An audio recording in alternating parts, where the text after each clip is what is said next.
So hello everyone, फेरि पनि स्वागत छ हजुरहरूलाई मेरो डे 28 मिनी ब्लगमा। आई होप कि हजुरहरू सबैजना सन्चै हुनुहुन्छ, म पनि सन्चै छु। अनि आज चाहिँ मेरो सानो नानीको भात खुवाइ थियो। मेरो चाहिँ नानु होइन, मेरो साथीको नानु, कति क्युट नानु छिन्। अनि यिनको चाहिँ भात खुवाइ थियो। अनि हामीले चाहिँ नुहाएर पूजा गर्न आएको। म चाहिँ के यति अल्छी छु नि साथीहरू, म चाहिँ भिडियो बनाउनु त क्याप्चर त गरिहाल्छु कि, अनि मलाई त्यो एडिट गर्न भोइस ओभर गर्न चाहिँ एकदम झ्याउ लाग्छ के। त्यसैले चाहिँ यो भिडियो यतिसम्म रहेको छ। अनि हामी चाहिँ पूजा गरेर अनि नानीलाई चाहिँ खुवाउँदै थियौँ फर्स्ट टाइम अब होइन।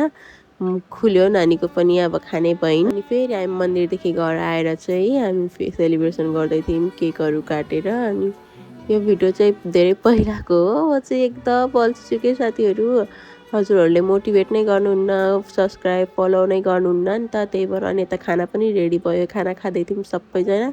त्यसपछि चाहिँ अब केही चाडपर्व हो अनि हामी नेपालीहरू ननाच्नु त कुरै नै भएन। हाम्रो त यता नाचो चलिरहेको थियो, म पनि नाचेको थिएँ। तर मेरो भिडियो चाहिँ छैन। यहाँ चाहिँ मेरो दादा दुइटा नाच्दै हुनुहुन्थ्यो। सो आजलाई मिनी ब्लग यति नै, फेरि भेटौँ अर्को भिडियोमा। त्यतिसम्मको लागि बाई बाई।